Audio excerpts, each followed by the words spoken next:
আসসালামু আলাইকুম এভরিওয়ান, সবাইকে জাকিরস ক্লাসরুমে স্বাগতম। আজকে আমি কথা মতো গতির চ্যাপ্টারের এসএসসি গতি চ্যাপ্টারের লেকচার 2তে সবাইকে আমন্ত্রণ জানাচ্ছি। যারা লেকচার 1টা দেখোনি তারা অবশ্যই লেকচার 1টা দেখে লেকচার 2টা দেখবে।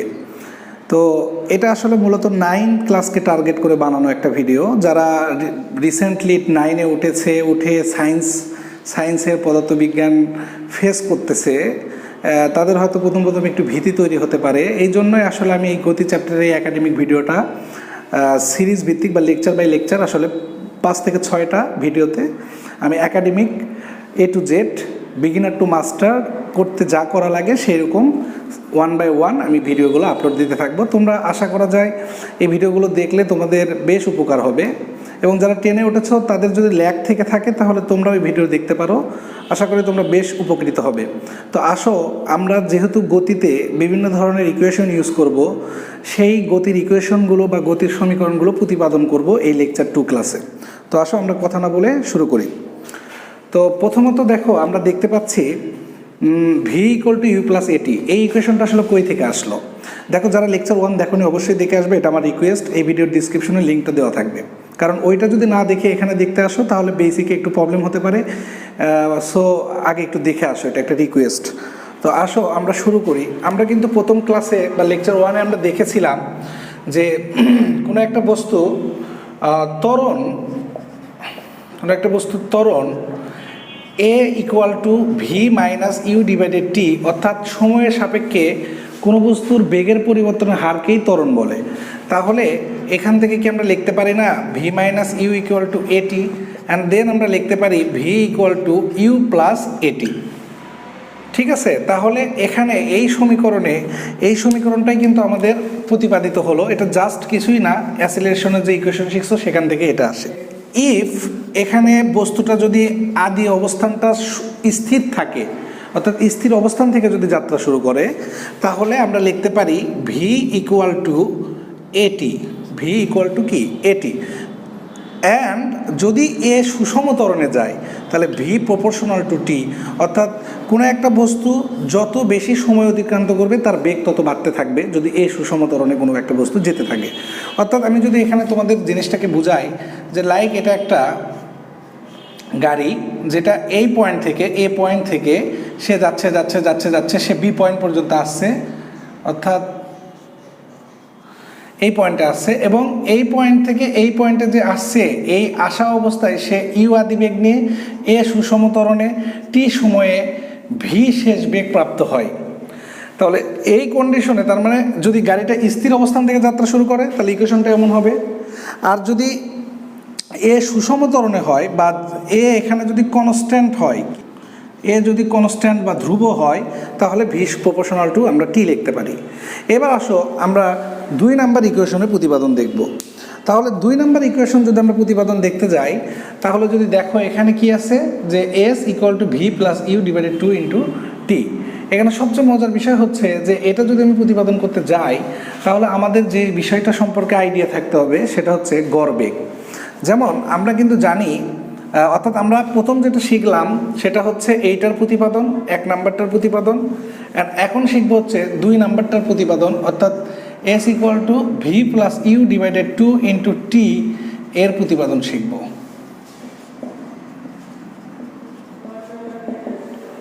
তো দেখো, আমরা কিন্তু জানি একটা জিনিস যে গড় বেগ, যেটা এই গড় বেগ আসলে কি জিনিস, এইটাকে এর উপর একটা বার চিহ্ন দেওয়া হয়, এটাতে বোঝায় যে গড় ভেলোসিটি। তো গড় ভেলোসিটি এটা আসলে আমরা পাই কোনো একটা বস্তুর বা গাড়ির আদি বেগ এবং শেষ বেগের সমষ্টির গড়, অর্থাৎ ইউ বা ভি প্লাস ইউ ডিভাইডেড 2। ঠিক আছে, এটাকে আমি সমীকরণ 1 দিলাম। অ্যান্ড আমরা জানি যে এই গড় বেগ ইকুয়াল টু আরেকটা জিনিস লেখা যায়, সেটা হচ্ছে টোটাল দূরত্বকে যদি আমি মোট সময় দিয়ে ভাগ দিই তাহলেও আমি গড় বেগ পাবো, অর্থাৎ এটা আমার সমীকরণ কি 2। তাহলে দেখো আমি 1 ও 2 হতে কি পাচ্ছি, আমি কি লিখতে পারি না এইটা ইকুয়াল টু এইটা, যেহেতু দুটাই ইকুয়াল সো আমি কিন্তু লিখতে পারি V plus you divided two equal to S by T. তাহলে এখন দেখো অতএব আমি এখান থেকে লিখতে পারি S equal to V plus you divided two into T পার করে দিলে ওই পাশে কী হয়ে গেল, গুণ হয়ে গেল। That is the expected equation, আমাদের 2 নাম্বার ইকুয়েশন। তাহলে এটাও দেখলাম, এটাও দেখলাম। সো এই প্রতিপাদনগুলো আসলে পরীক্ষায় আসে না, রিসেন্টলি তোমার হচ্ছে একদমই আসে না। এগুলো আসলে তোমার নিজের আনন্দ পাওয়ার জন্য, তোমার নিজের তৃপ্তি পাওয়ার জন্য, যে আমি যে ইকুয়েশনগুলো ম্যাথে ইউজ করতেছি বুঝে বুঝে, এগুলো আসলে আদৌ কীভাবে আসছে, এগুলোর ব্যবহারটা আসলে যে আমি করব, তো এগুলো কি আমি মুখস্থ করে শুধু ব্যবহার করব, তাহলে প্রকৃত শেখার তৃপ্তিটা পাবা না। আসলে শেখার তৃপ্তি বা আনন্দটা যদি না থাকে তাহলে পড়ালেখা বোর লাগা শুরু হবে, লাগবে। সো তুমি যদি সেটাকে এনজয় করতে চাও তাহলে তার রহস্যগুলো জানবা সূত্রের, তাহলে দেখবা সূত্রে অ্যাপ্লাই করেও একটা মজা পাবা। সো সব কিছু রেজাল্টের জন্য হয় না, রেজাল্ট এমনি এমনি ভালো হবে। তুমি যদি একটু বুঝে পড়ো, সব কিছু একটু মজা নিয়ে পড়ো, তাহলে দেখবে লাইফটা অনেকটা মানে চেয়ারফুল হবে, অনেক আনন্দময় হবে। আচ্ছা আসো আমরা এরপরের প্রতিপাদনটা শুরু করি, অর্থাৎ 3 নাম্বারটা। তো ঠিক আছে, দেখো আমি যদি এখন 3 নাম্বার প্রতিপাদনটায় যাই, তাহলে 3 নাম্বারটা প্রতিপাদন আমি যদি করতে থাকি, তাহলে সেটা কোনটা, ওই যে S equal to ut plus কি হাফ এটি স্কোয়ার, এটার প্রতিপাদন দেখব। এটার প্রতিপাদন আমরা এটার প্রতিপাদন দেখব। এবার দেখো মজার বিষয় কি জানো, যে এখানে দেখা যাচ্ছে যে ভি নাই, কি নাই, ভি অনুপস্থিত, ভি নাই এই ইকুয়েশনে, কি নাই, ভি নাই। তাহলে অবশ্যই আমি যদি এই ইকুয়েশন থেকেই কাজটা শুরু করি, লাইক হচ্ছে তোমার এই 2 নম্বর ইকুয়েশনটার দিকে খেয়াল করো। আমরা কি জানতাম, V equal to S by T, তাহলে তো আমরা লিখতেই পারি যে S equal to V T, and V equal to কি শিখছি, V plus you divided two into কি বলো টি। অ্যান্ড দেখো ভি ইকুয়াল টু, আমার ভি তো থাকা যাবে না, আমরা তো দেখতেইছিলাম এই ইকুয়েশনে কি ভি অনুপস্থিত বা ভি নাই। তাহলে কি করব আমরা, v equal to you plus at, এই যেটা অ্যান্ড ইউ তো ছিলই, ডিভাইডেড টু ইন্টু কি টি। তাহলে সাইডে লিখে দাও যে আমি কি বসালাম, আসলে ভি ইকুয়াল টু যে ইউ প্লাস এটি, এটার সাহায্য নিলাম, যেটা আমরা প্রথমে প্রমাণ করেছিলাম। 1 নম্বর প্রতিপাদনটা একটু মনে করো, সেটা বসে দিলাম। অ্যান্ড দেন দেখো এখানে, তাহলে আমার এখানে 2u প্লাস কি এটি ডিভাইডেড 2 ইন্টু কি টি। তাহলে আমি কি করতে পারি, এখানে টি দিয়ে গুণ দিতে পারি, তো 2u টি এর সাথেও গুণ হচ্ছে, and plus A T square. And দেখো এখানে 2 যদি আলাদা করে দিই তাহলে দুটার নিচে 2 থাকবে, অ্যান্ড এখানে থাকতেছে ইউটি আর এখানে থাকতেছে হাফ এটি স্কোয়ার। তো এস ইকুয়াল টু আমরা যেটা পালাম সেটা হচ্ছে s equal to ut plus কি half at square. So that is the equation. So এখানে দেখো ইফ যদি এখানে ইউ ইকুয়াল টু 0 হয় তাহলে কিন্তু S equal to half at square হয়। অ্যান্ড দেখো যদি এ সুষম ত্বরণে যায় তাহলে এস সমানুপাতিক টি স্কোয়ার, অর্থাৎ S proportional to T square. তার মানে কি দাঁড়ালো, যে কোনো একটা বস্তু স্থির অবস্থান থেকে যাত্রা শুরু করলে এবং টি সময় নেয় এবং এ সুষম ত্বরণে চলে, তাহলে ওই বস্তু অতিক্রান্ত দূরত্ব ওই সময়ের বর্গের সমানুপাতিক। এটা মনে রাখতে হবে, অতিক্রান্ত দূরত্ব সময়ের বর্গের সমানুপাতিক। তাহলে এটা এমসিকিউ এর জন্য এগুলো আসতে পারে, ঠিক আছে। এই যে জিনিসগুলো দেখাচ্ছি এগুলো এমসিকিউ আসে। তো আসো আমাদের আর একটাই বাদ আছে, সেটা হচ্ছে সমীকরণ নাম্বার কত, সমীকরণ নাম্বার 4। তো আমরা এখন সমীকরণ 4 দেখব। তোমরা অবশ্যই ভিডিওটা যদি ভালো লাগে লাইক দিবা এবং আমাকে উৎসাহিত করবে যাতে আমি এরকম ভিডিও আরও দিতে পারি। এবং দেখো এই জিনিসগুলো একটু খাতায় নোট করে নিও, বোঝার সাথে সাথে নোট করে নিও।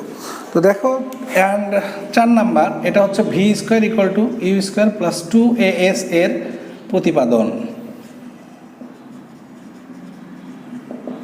তো দেখো এই সমীকরণে কিন্তু টি অনুপস্থিত, দেখো টি নাই, টি নাই। তাহলে আমাকে বুঝতে হবে যে এমন কিছু করতে হবে যেন এখানে টি না থাকে। তাহলে দেখো এই সমীকরণে যে টিটা আমি যদি 1 নম্বর সমীকরণ থেকে বের করে এখানে ফালাই তাহলেই কিন্তু টি নাই হয়ে যাচ্ছে। অর্থাৎ দেখো এই যে এস ইকুয়াল টু আমি জানি কি v plus you divided 2 into কি টি, অ্যান্ড তুমি দেখো v plus you divided 2 into এই যে ভ্যালুটা টি, এটাকে আমি এখান থেকে লিখতে পারি না, V equal to you plus A T. তো তাহলে A T equal to V minus U, তাহলে T equal to V minus U divided A. এই যে টির ভ্যালুটা এখান থেকে আমি এখানে বসে দিব ভি মাইনাস ইউ ডিভাইডেড এ। তাহলে দেখো নিচে 2a হচ্ছে আর উপরে সূত্র পড়তেছে a plus B minus B, তাহলে V square U square and এই পাশে কী ছিল মনে করো এস, অ্যান্ড এটা তাহলে V square equal to u square plus 2as লেখা যায়। মানে আমি এটা জাস্ট ইউ স্কোয়ারটা পার করে দিছি, এটাকে ক্রস গুণ করছি, তারপরে এসটাকে পার করে দিছি। সো এই ইকুয়েশনগুলো তুমি যদি করতে পারো তাহলে তো তোমার খুবই মজা লাগবে এবং অঙ্ক করে খুব মজা পাবা। এখানে বুঝতে হবে যে এখানে টি নাই। তাহলে এখন দেখো ইফ এই ইকুয়েশনে যদি ইউটা 0 হয় তাহলে কি হবে, v square equal to 2as, and a যদি সুষম ত্বরণে চলে তাহলে ভি, আচ্ছা যাই হোক এটা পার করে দিলে কি হবে 2as, অ্যান্ড এ যদি ধ্রুবক হয় তাহলে অতএব v proportional to root over s. That is the relation between velocity and displacement. অর্থাৎ তোমার হচ্ছে কোনো একটা বস্তু স্থির অবস্থান থেকে যাত্রা শুরু করলে এই সুষম ত্বরণে ভি শেষ বেগ প্রাপ্ত হলে এস দূরত্ব অতিক্রম করলে সেই দূরত্বের বর্গমূলের সমানুপাতিক হচ্ছে এই ভেলোসিটি। অর্থাৎ কোনো একটা বস্তু স্থির অবস্থান থেকে যাত্রা শুরু করছে এই সুষম ত্বরণে যদি এস দূরত্ব অতিক্রম করে তাহলে যে বেগ প্রাপ্ত হবে তাহলে সেটা ওই দূরত্বের বর্গমূলের সমানুপাতিক। সো এই এমসিকিউগুলো খুবই আসে পরীক্ষায়।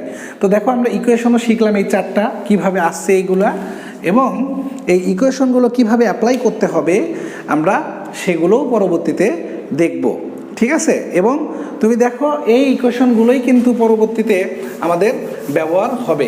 আর শুধু একটা কথাই বলবো, এই যে ইকুয়েশনগুলো তোমরা দেখলে এইগুলোই আমি পরবর্তীতে আমরা এগুলো কি করব, অ্যাপ্লাই করব ম্যাথে।